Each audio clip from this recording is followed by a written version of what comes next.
ৰাইজৰ প্ৰবল প্ৰতিবাদৰ পিছতো উকিয়ামৰ কুলচিনৰ ওপৰত নিৰ্মাণ হ'ব বৃহৎ জলবিদ্যুৎ প্ৰকল্প। জলবিদ্যুৎ প্ৰকল্পক লৈ ইতিমধ্যে প্ৰায় সম্পূৰ্ণ হৈছে প্ৰশাসনিক কাম-কাজসমূহ। 30 জুলাইত ব্ৰহ্মপুত্ৰ বোৰ্ডে অসম শক্তি উৎপাদন কোম্পানী লিমিটেডক প্ৰতিবেদন হস্তান্তৰ কৰিছে আৰু ইয়াৰ লগে লগে তীব্ৰ প্ৰতিক্ৰিয়াৰ সৃষ্টি হৈছে সমগ্ৰ ছয়গাঁও আৰু উকিয়াম অঞ্চলত। দীৰ্ঘদিনে এই জলবিদ্যুৎ প্ৰকল্পৰ বিৰুদ্ধে প্ৰতিবাদ কৰি আহিছিল স্থানীয় লোকসকলে। এই প্ৰকল্পই স্থানীয় লোকৰ জীৱিকা সংস্কৃতিৰ লগতে বন্যপ্ৰাণীৰ প্ৰতি ভাবুকি আনিব। প্ৰাণ দি হলেও উকিয়ামৰ জলবিদ্যুৎ প্ৰকল্প নিৰ্মাণত বাধা দিয়াৰ এতিয়া হুংকাৰ দিছে ৰাইজে। এই বিষয়টোক লৈ যথেষ্ট প্ৰতিক্ৰিয়া অব্যাহত আছে। অতি গোপনে কাম-কাজসমূহ চলাই ৰখা হৈছে। ৰাইজে বহু পূৰ্বৰে পৰা এই প্ৰকল্পৰ বিৰোধিতা কৰি আহিছিল, কাৰণ এই প্ৰকল্পই স্থানীয় লোকৰ জীৱিকা বা সংস্কৃতিৰ ওপৰত কিছু পৰিমাণে হ'লেও আঘাত হানিব পাৰে, বন্যপ্ৰাণী জীৱনৰ ওপৰতো ভাবুকি কঢ়িয়াই আনিব পাৰে। আৰু সেই বিষয়টোক লৈ ৰাইজে প্ৰবল প্ৰতিবাদ কৰি থকাৰ মাজতো দেখা গৈছে বৃহৎ জলবিদ্যুৎ প্ৰকল্প এতিয়া তাত নিৰ্মাণ হ'বই। আমি এই সংক্ৰান্তত সবিশেষ জানিবলৈ পোনপটীয়াকৈ যাবলৈ বিচাৰিছোঁ আমাৰ সাংবাদিক বিক্ৰমজিৎ কলিতাৰ কাষলৈ। বিক্ৰম, ৰাইজৰ ধাৰাবাহিক প্ৰতিবাদ অব্যাহত আছিল, কিন্তু তাৰ পিছতো এতিয়া দেখা গৈছে এই জলবিদ্যুৎ প্ৰকল্পৰ নিৰ্মাণ কাৰ্য সমাপ্ত হ'বই। ইতিমধ্যে প্ৰায় প্ৰশাসনিক কাম-কাজ শেষ হৈছে। 30 জুলাইত ব্ৰহ্মপুত্ৰ বোৰ্ডে অসম শক্তি উৎপাদন কোম্পানী লিমিটেডক প্ৰতিবেদন হস্তান্তৰ কৰিছে। এই মুহূৰ্তত ৰাইজৰ প্ৰতিবাদ কি ধৰণৰ, ৰাইজে কি দাবী উত্থাপন কৰিছে, আপোনাৰ জৰিয়তে জানিব বিচাৰিছোঁ। য'ত কুলচি নদীৰ ওপৰত এটা বান্ধ নিৰ্মাণ কৰা হ'ব আৰু 55 মেগাৱাটৰ এটা প্ৰকল্প তেওঁলোকে নিৰ্মাণ কৰা ইতিমধ্যে সিদ্ধান্ত লৈছে আৰু জলশক্তি বৰ্ডৰ ইতিমধ্যে সেই গোটেই প্ৰকল্পৰ সকলো নথিপত্ৰ তেওঁলোকক হস্তান্তৰ কৰিছে। এই যিটো প্ৰকল্প, এই প্ৰকল্পটো আজিৰ নহয়, বহু বছৰ আগৰ পৰাই পৰিকল্পনা কৰিছিল আৰু তাৰ বিৰোধিতা কৰি আহিছে উকিয়াম, ছয়গাঁও, এই গোটেই অঞ্চলৰ লোকসকলে ইয়াৰ বিৰোধিতা কৰিছে, কাৰণ তেওঁলোকে ইয়াৰ যি ভয়াৱহতা তাক উমান ল'ব পাৰিছে। আৰু তাৰ পিছতেই 30 তাৰিখৰ এই নিৰ্দেশনাৰ পিছত পুনৰবাৰ এইসকল লোক, এই স্থানীয় লোকসকল শংকিত হৈ পৰিছে।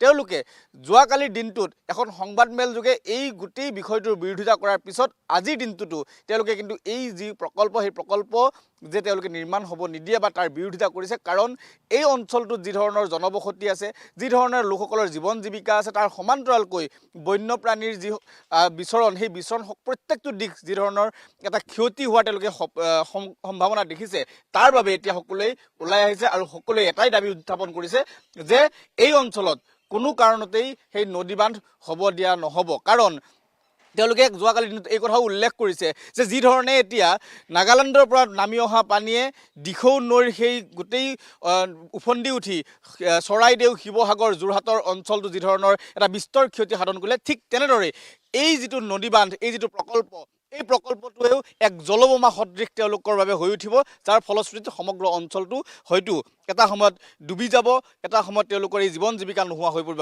স্থানীয় লোকসকলৰ সৈতে কিছু কথা পতাৰ চেষ্টা কৰিম।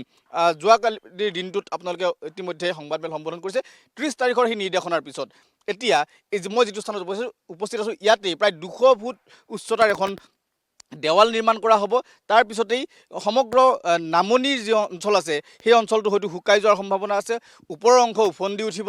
এই অঞ্চলত বহু সংখ্যক লোক আছে। কেনেধৰণৰ সমস্যাৰ আপোনালোকৰ সন্মুখীন হ'ব বা এই প্ৰকল্পটোৰ ক্ষেত্ৰত আপোনালোকৰ কি মত থাকিব?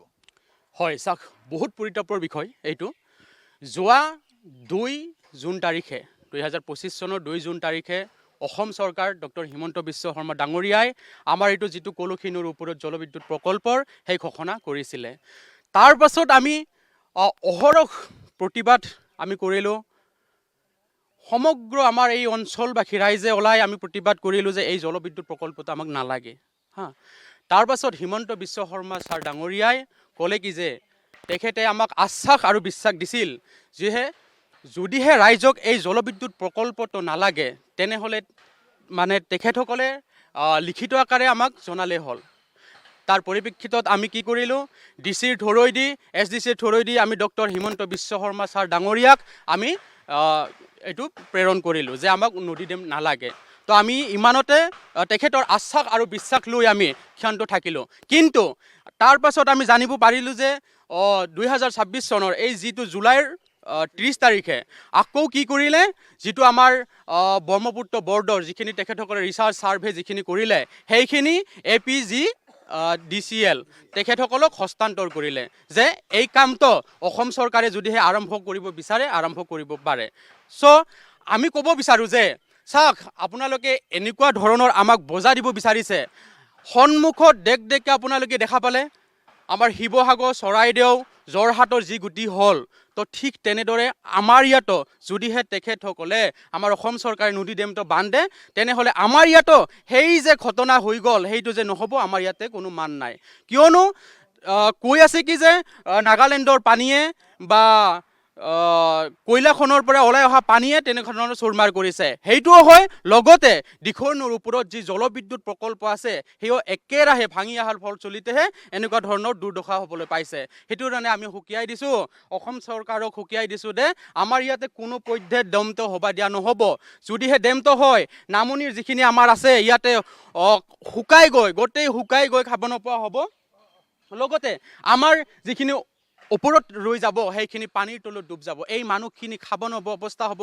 থাকিব নোৱাৰা অৱস্থা হ'ব থাকিব ক'ত এইখিনি তেখেতে এবাৰ বিবেচনা কৰক মই হেমন্ত বিশ্ব শৰ্মা ডাঙৰীয়া ছাৰক অনুৰোধ জনাইছোঁ যে তেখেতে যাতে এই দুৰ্দশাবিলাক মানুহৰ কাৰণে চিন্তা কৰি তেখেতে বন্ধ কৰাৰ কাৰণে এটা সিদ্ধান্ত লয় হয় আমি বিবেচনা কৰিছোঁ যে আমি জানিছোঁ যে যিহেতুকে ব্ৰহ্মপুত্ৰ বৰ্ডক তেখেতসকলে দায়িত্ব দিছিলে তেখেতসকলৰ এটা দায়িত্ব আছে যে সম্পূৰ্ণ ৰিচাৰ্জখিনি কৰি কেনে তেখেতসকলে সমজাই দিয়াৰ কাৰণে তেখেতৰ দায়িত্ব আছে কিন্তু তেখেতসকলে সমজাই দিছে বুলিয়ে যে কামটো হ'ব সেইটোও নহয় সেইখিনি সম্পূৰ্ণ চৰকাৰৰ হাতত দায়িত্ব থাকিব চৰকাৰৰ কৰ্তব্য থাকিব যদিহে তেখেতসকলে কামটো কৰিব বিচাৰে কৰিব পাৰে আমি এইখিনিতে তেখেতক সকীয়াই দিছোঁ বা অনুৰোধ জনাইছোঁ তেখেতে যাতে আমাৰ আছিলে ৰাইজৰ প্ৰতিক্ৰিয়া আৰু তেওঁলোকৰ আহ্বান আমি এই মুহূৰ্তত বিক্ৰমজিৎ কলিতাৰ পৰা বিদায় লৈছোঁ